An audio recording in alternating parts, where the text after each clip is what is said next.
In today's video, I'm going back over the comment section of the last several videos and answering some of your burning questions. So if that sounds like just your cozy glass of water, then get comfortable and let's dive in.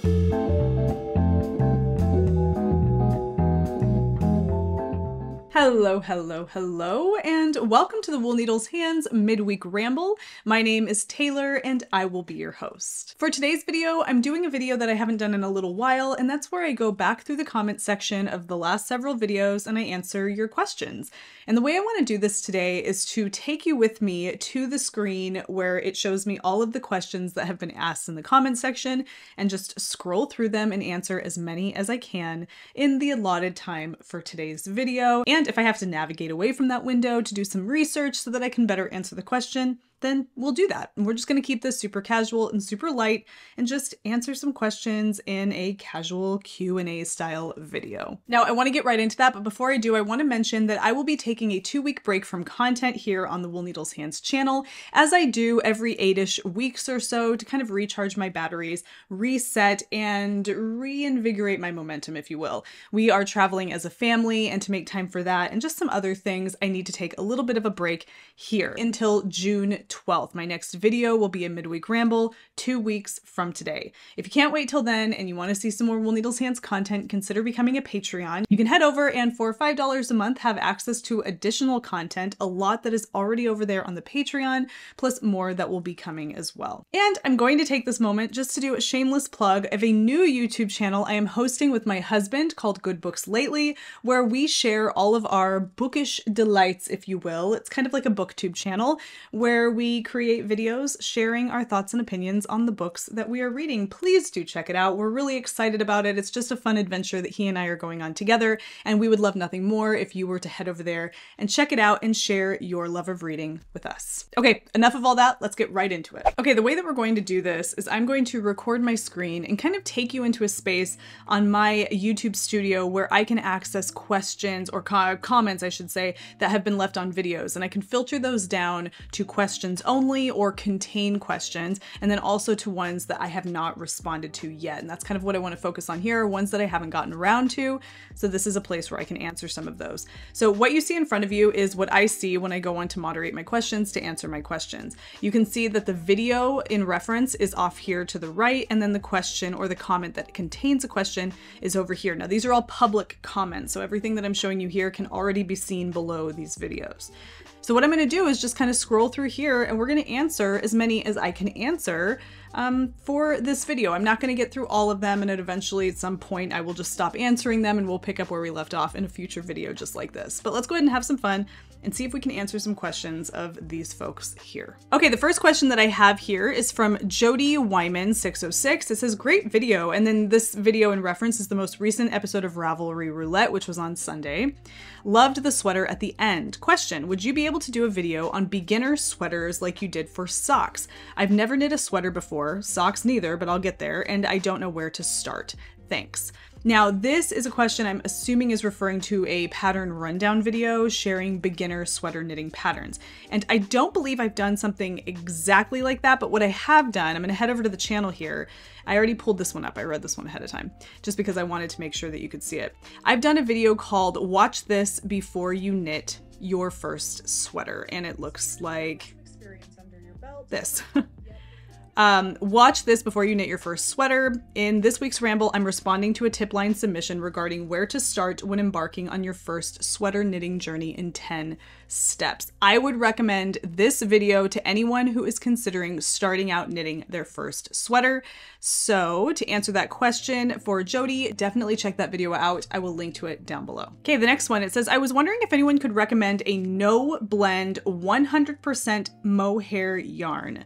Thanks. Now that's an interesting question. Most of the time when we use mohair, we're using like a 70-30 mohair to silk blend. This person wants a no blend.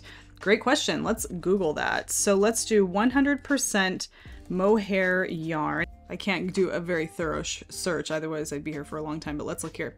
One thing I will tell you is that, okay, this is gray worsted 100% mohair yarn. When you see the mohair yarn, in fact, let me grab a skein just to hold it up. Okay, now this is an undyed skein of mohair silk yarn. In fact, it's a 70% Yeah, this one is 72-28. So this is 72% kid mohair and 28% mulberry silk. What you see here is what you get from that blend. If you're looking for something that is 100% mohair, as you see here on the screen in a moment, you're not going to get anything that looks like this. You're going to get something that looks like this, what you see here on the screen. It's a real dense and heavy yarn that is hairy, and some people say that it tends to be a little bit coarse. It's not what you expect when you think of this yarn here. The reason you're getting this is because there's a really good portion of silk in here, creating something that's nice and smooth that those hairs can kind of wrap around. But when you go with something that is all mohair, you're getting something a little bit different. It even says here, finding 100% mohair is rare as it's tricky to mill, just like a goat would be. The fibers are so soft and slick that they often fall off the milling equipment, but I found a wonderful processor who knows just how to do it. The colors are undyed, so we've got goats running around in the very colors you see. No color bleeding or fading here. All our animals are raised out on the green growing pasture with fresh air, clean water, and a bit of shade in the summer. Looks like it's sold out here. But this is, I'm going to go back to the homepage so we know what this is. Dancing the Land Farm, and it looks like they sell occasionally 100% mohair yarn. But I've heard that it is hard to mill mohair by itself, and that's why a nice silk core or a synthetic core is kind of used in these blends, but it is hard to find. So that's one place that we found it here. But that's a great question, because I know with so many mohair yarns being used, folks often wonder, why don't I just see 100% mohair yarn? But there you see, there's a little bit more information, and you get an idea of what it looks like when it's just mohair by itself. Okay, this person says, and this is in reference to the Ravelry roulette video, could you summarize all the choices you made in your final search? It was so successful, and I already can't remember what you did, especially to get male models to display. This is a great question. I'm going to take you to Ravelry really quick to show you kind of what I managed to do in order to get the results that we got in that last episode of Ravelry Roulette, where we were looking for patterns for men. What I did, and we're going to do this here, I went off to the side. I wanted to make sure that the pattern I found had photos. I wanted it to be, I didn't select between crochet, knitting, machine knitting. I just left that open. I went down to Ravelry download, purchase and print, purchase online, or free, so that I could be sure the pattern was available to me. I went down to gender and I clicked male, but then I also went down here to advanced and I put not female and not unisex. I believe that was what I did. Not female and not unisex. I'm almost positive that's what I did. Okay, and then this is the other thing. I went up here and I typed in men, okay? Which seems, it's silly. And when I did that, and you'll see it's the same right here, there's a lot more, somebody laughed about this comment I made, but there's a lot more men in these photos. I know it seems like I'm talking about Tinder, but you see there are a lot more men in these photos. And you can also take this to random order. I did have random order selected, but I would say for the case of what this person's probably doing here, I would hit best match. Okay.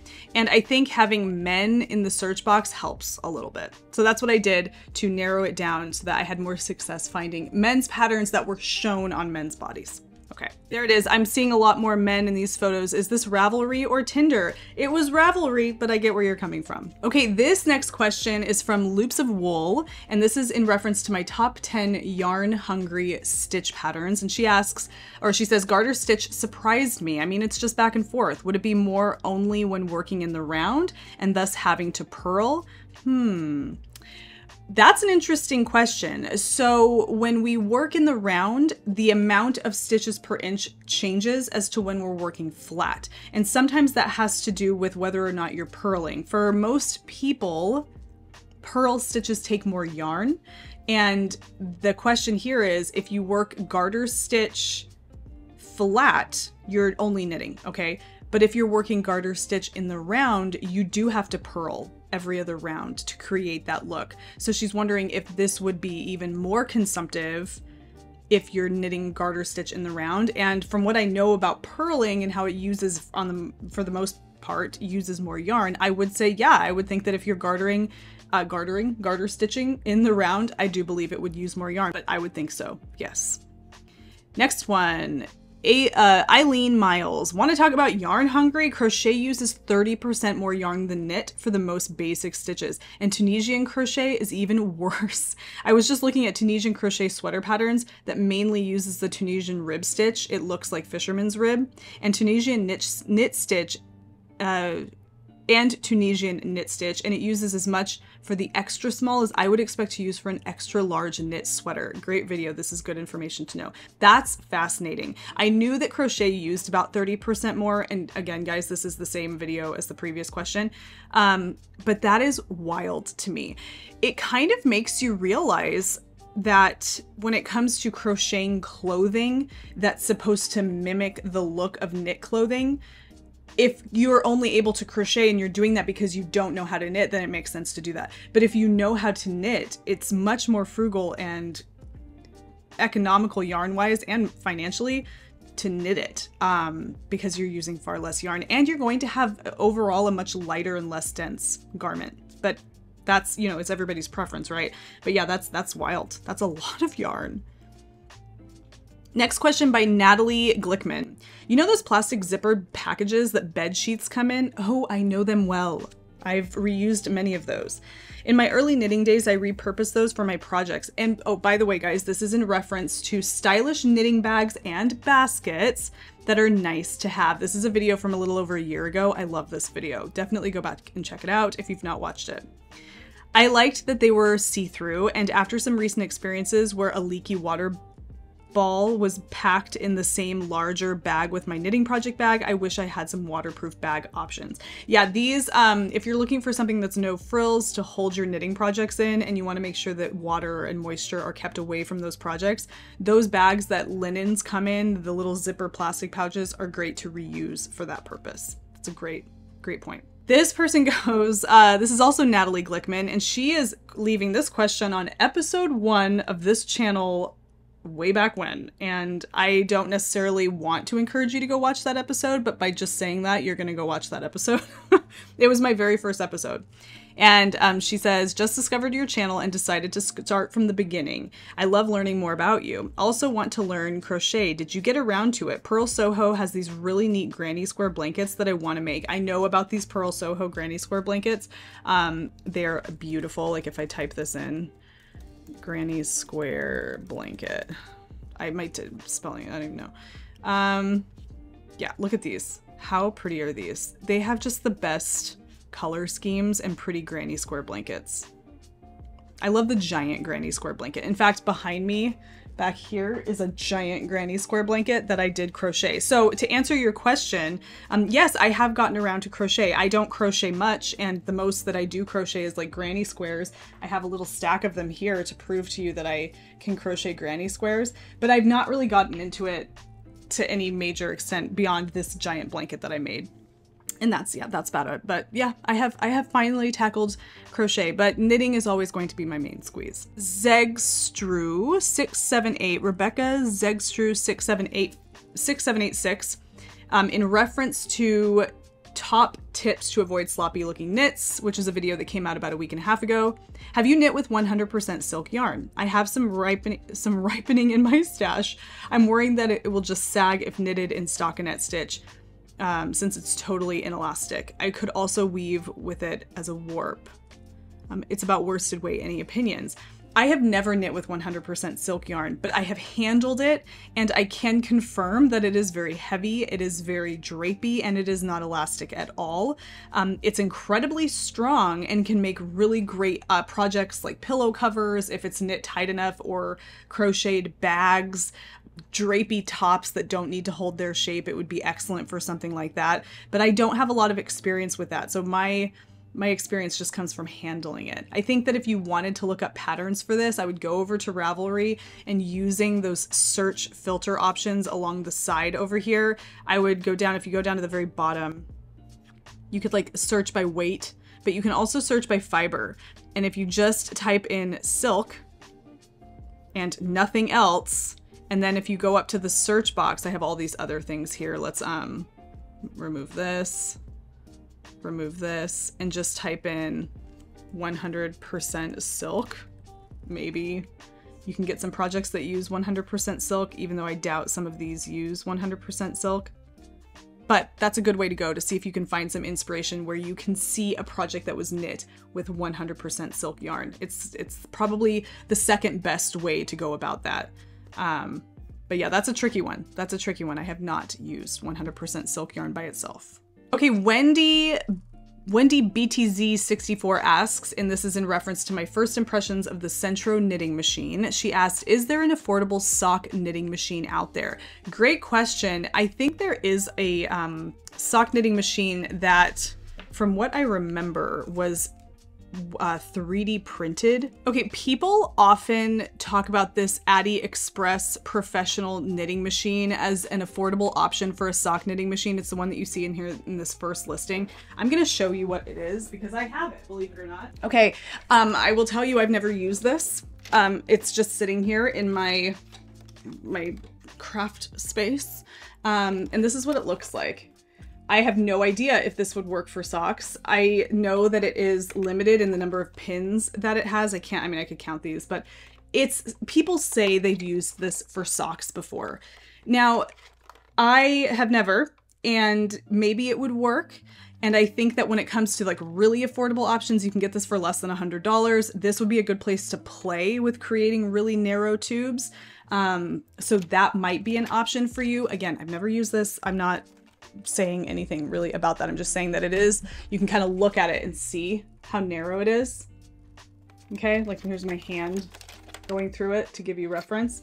So that is what I've heard people say as an option.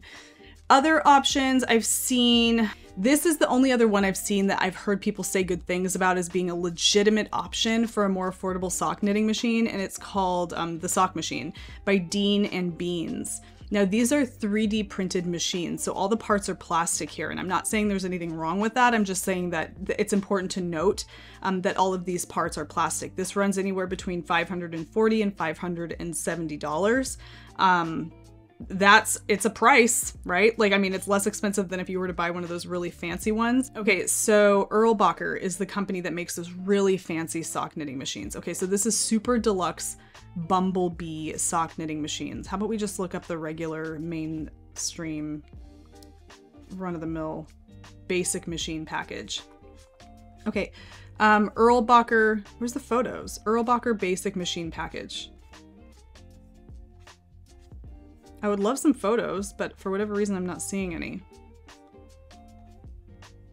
Okay, there's the description. Here's the reviews. Great reviews. I just want to see like photos of them, and I'm not seeing any.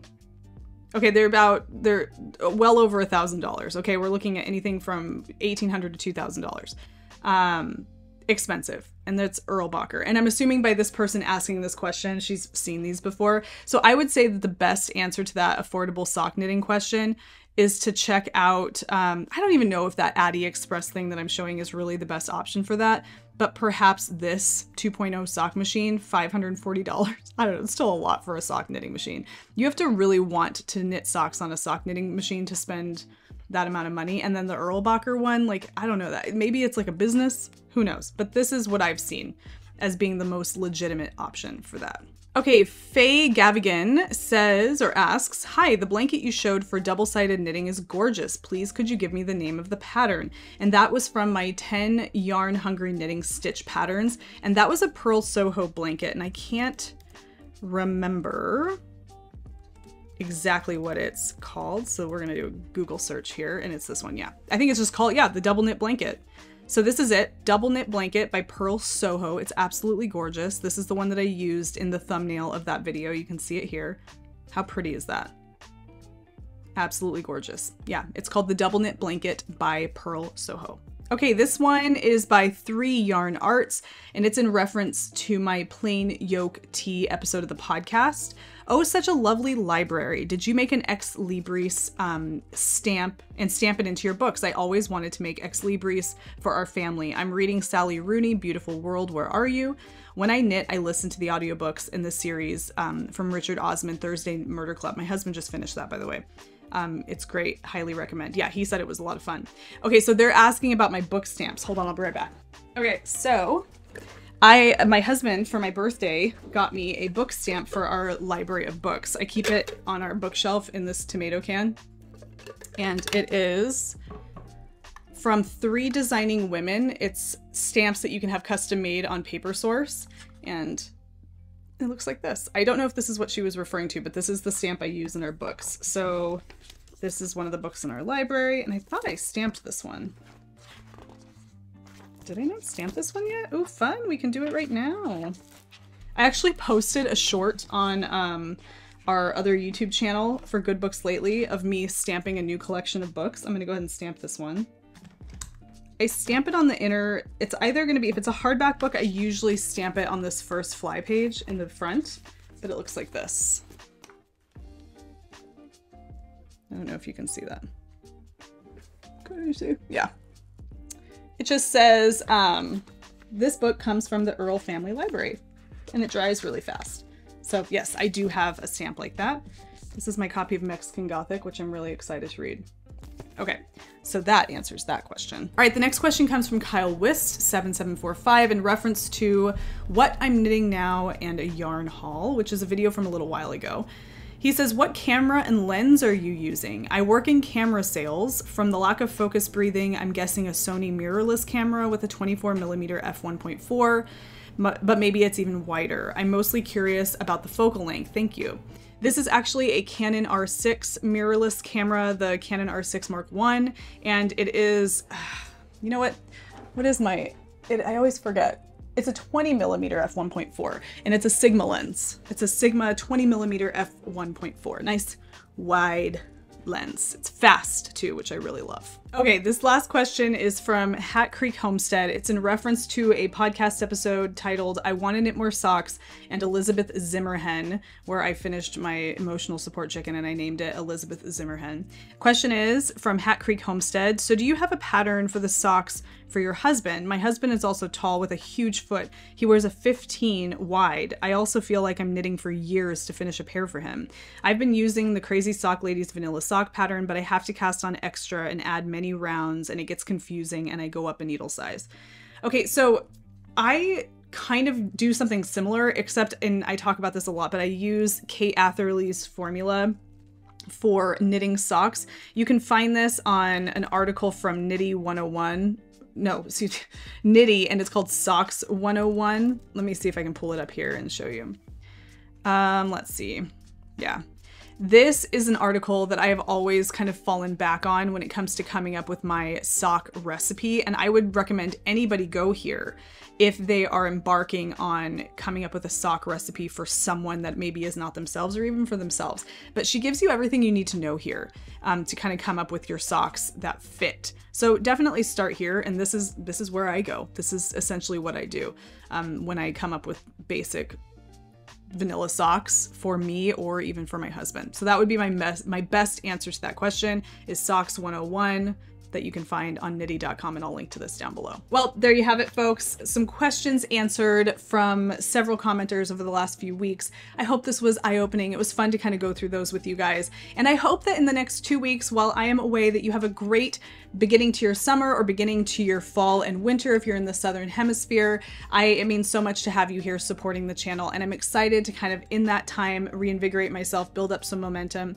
and come back with some fun content to share with you guys. But like I mentioned earlier, if you'd like to see some additional Wool Needles Hands content, can't wait till June 12th, head over to the Patreon and consider becoming a member. And keep your eyes peeled for my husband and my new YouTube channel called Good Books Lately if you are a reader and want to get into some booktube content. Until I see you guys on the next episode of the Midweek Ramble in 2 weeks, happy knitting, happy making, happy whatever it is you're doing. Take care, be well, and I will see you soon.